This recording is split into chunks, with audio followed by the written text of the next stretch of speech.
Hey YouTube, I'm Lucky, and today is the day we go over the meta report. Now, this is a video series I've been doing where I take the data that comes from Trials of Osiris and I break it down and I analyze it for you so that way you can understand what it's going to take for you to go flawless next week and really every week in Trials of Osiris. So, what I'm going to do here is go over last weekend's Trials of Osiris stats, and here we have Dead Cliffs. Now, there's no surprise here that the Fellwinter's Lie ended up in the top 10. That was my prediction from last week, but I did not expect for it to be this high up on the charts.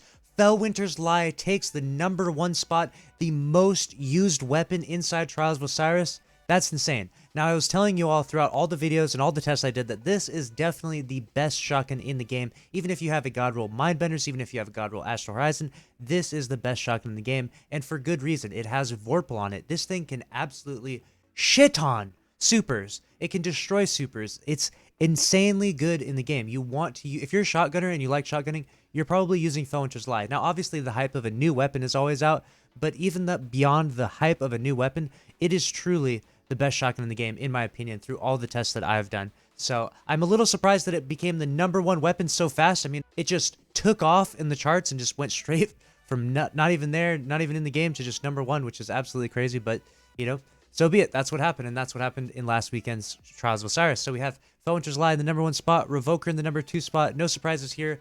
Again, the best sniper in the game until Sunsetting comes. Sunsetting will get rid of that one. Sura's Regime is #3 on the list. Again, my favorite auto rifle. #4 is Summoner. #5, Beloved. We've been over all of these.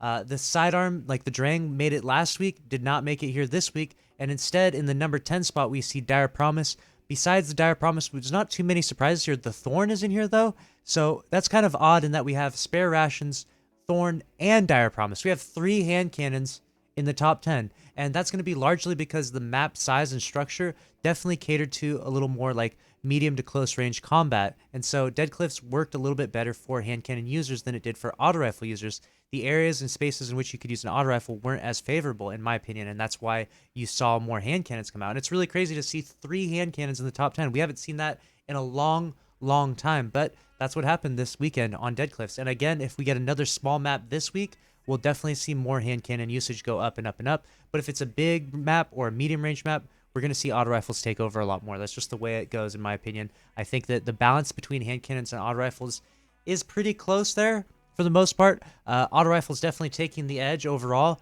but hand cannon users, if they can land their shots, are definitely in the game and can definitely make some really big plays. So don't laugh at hand cannons and don't put your hand cannons away. Don't dismantle all your hand cannons because they're still very good. If you compare the charts from last week to this week, you can see a lot of similarities. The biggest disparagement is that the Hard Light, which was in the top 10 for Midtown, is not in the top 10 for Dead Cliffs, which is actually crazy. Hard Light was nerfed well enough so that it actually went from being the #1 used weapon to not even in the top 10 now. So that's crazy. It's cool to see that Bungie has actually, actively worked on engaging and changing the game, even mid-season, which we rarely see. And they did so in a way that was so effective that the Hard Light is still good and still a viable weapon. We saw it last weekend in Midtown, but it's not so strong that it's overpowering or overbearing like it was before. So that's really cool to see, and I really hope that if next season there's some weapon that stands out so insane that it definitely gets brought down a lot quicker than what we're used to when we have to wait until the end of the season. So all in all, a really cool weekend of Trials. We ended up having 164,000 players on Dead Cliffs, so people, I think, liking the more mid-range to small-range maps.